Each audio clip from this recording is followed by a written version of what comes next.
Halo, salam sejahtera bagi kita semua. Selamat siang.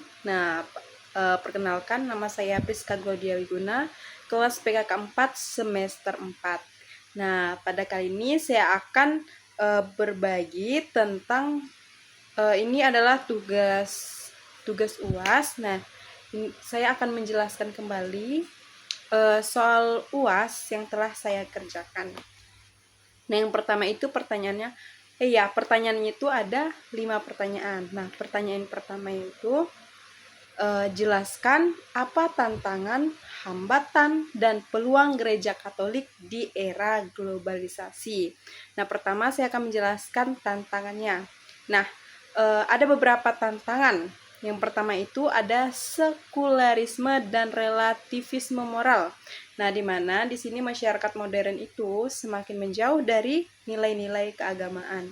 Kemudian yang kedua ada teknologi dan media sosial, di mana arus informasi yang cepat bisa menyelesaikan jika tidak, alias bisa menyesatkan jika tidak disaring dengan baik.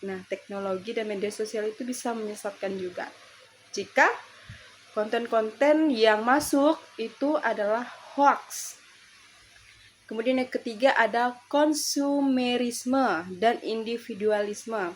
Di mana di sini menurunnya semangat hidup bersama dan pelayanan. Kemudian ada hambatannya. Yang pertama itu ada diskriminasi atau intoleransi agama di beberapa wilayah. Kemudian yang kedua ada kurangnya tenaga pastoral, terutama di wilayah terpencil dan perbatasan. Kemudian yang ketiga ada kemiskinan dan ketimpangan sosial yang membuat pewartaan Injil itu kurang efektif. Kemudian ada peluangnya. Peluang yang pertama itu ada penggunaan media digital untuk pewartaan iman. Kemudian yang kedua ada kolaborasi antar agama dan lintas budaya dalam dialog sosial. Kemudian yang ketiga ada penerapan ajaran sosial gereja, yaitu untuk menjawab kebutuhan masyarakat. Kemudian kita lanjut ke soal yang nomor 2. Pertanyaannya, jelaskan sejarah perkembangan gereja Katolik di era kontemporer. Yang pertama kita dari pasca Konsili Vatikan kedua di tahun 1965 sampai dengan sekarang. Di sini Gereja Katolik Indonesia itu mulai aktif dalam pembaharuan liturgi seperti pelayanan umat dan dialog antar agama. Kemudian kita masuk ke era Orde Baru di tahun 1970 sampai 1998. Di mana gereja terlibat dalam pendidikan, kesehatan, dan advokasi HAM atau HAM melalui LSM seperti JPIC. Kemudian ada reformasi sampai masa kini. Di mana gereja itu menekankan pada inkulturasi, dialog antar agama, dan penguatan umat basis seperti komunitas basis gereja atau KBG. Kemudian ada KWI atau biasa disebut dengan Konferensi Wali Gereja Indonesia.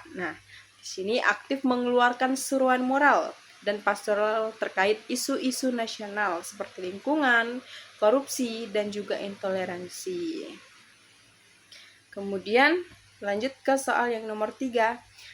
Soal yang nomor 3 itu jelaskan hubungan gereja Katolik dengan pemerintah dan agama lain di Indonesia zaman sekarang. Pertama dengan pemerintah. Gereja itu mendukung program-program sosial seperti pendidikan, kemudian pengentasan kemiskinan, dan toleransi beragama. Kemudian kadang mengalami ketegangan terutama terkait izin pendirian rumah ibadat, tapi juga harus membangun dialog. Kemudian dengan agama lain. Kalau dengan agama lain itu aktif dalam forum seperti kerukunan umat beragama atau biasa disebut dengan FKUB. Kemudian ada melalui Komisi Hubungan Antar Agama dan Kepercayaan atau HAK. Gereja membina dialog dengan Islam, Protestan, Hindu, dan agama lokal. Kemudian gereja juga mendorong budaya damai dan toleransi melalui pendidikan lintas iman. Oke, sekarang kita masuk ke pertanyaan nomor 4, yaitu jelaskan tentang ajaran sosial gereja atau biasa disebut dengan ASG. Nah, jadi ajaran sosial gereja itu atau ASG itu adalah ajaran moral gereja yang menyentuh aspek sosial, ekonomi, dan politik. Nah, berlandaskan pada Injil dan tradisi gereja. Ada 5 prinsip utama ajaran sosial gereja. Yang pertama itu ada martabat manusia, kemudian yang kedua ada solidaritas, ketiga ada subsidiaritas, kemudian yang keempat ada kesejahteraan bersama, kemudian yang kelima ada hak dan kewajiban. Nah, ajaran sosial gereja itu tidak menggantikan sistem sosial politik, tetapi menjadi suara profetis agar tatanan sosial lebih adil dan manusiawi. Oke, kita lanjut ke pertanyaan nomor 5. Jelaskan 16 dokumen yang dihasilkan pada Konsili Vatikan kedua. Nah, jadi Konsili Vatikan kedua dari tahun 1962 sampai dengan 1965 menghasilkan 16 dokumen yang terdiri dalam 4 konstitusi, 9 dekret, dan juga 3 pernyataan. Nah, isi dokumen 4 konstitusi itu yang pertama ada Sacrosanctum Concilium atau liturgi suci, kemudian yang kedua ada Lumen Gentium atau gereja, kemudian yang ketiga ada Dei Verbum atau wahyu ilahi, kemudian yang keempat yang terakhir ada Gaudium et Spes yaitu gereja di dunia modern. Kemudian ada 9 dekret. Nah, 9 dekret itu yang pertama itu ada Ad Gentes atau karya misi. Kemudian yang kedua ada Presbyterium Ordinis, biasa disebut dengan pelayanan dan hidup imam. Kemudian yang ketiga ada Optatam Totius. Nah, ini biasa kita sebut dengan pendidikan imam. Kemudian yang keempat ada Perfectae Caritatis, yang biasa disebut dengan pembaharuan hidup religius. Kemudian yang kelima ada Apostolicam Actuositatem, yaitu kerasulan awam. Kemudian yang keenam ada Unitatis Redintegratio.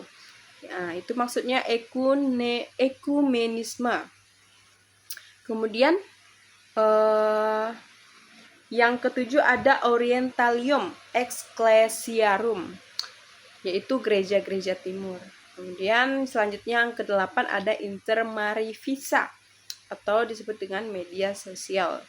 Kemudian ada juga dokumen yang yaitu Christus Dominus, yaitu tugas hierarki. Kemudian ada 3 pernyataan, dokumen 3 pernyataan, salah satunya yang pertama ada Nostra Aetate. Nah, ini maksudnya adalah hubungan dengan agama lain. Kemudian yang kedua ada Dignitatis Humanae, yaitu tentang kebebasan beragama.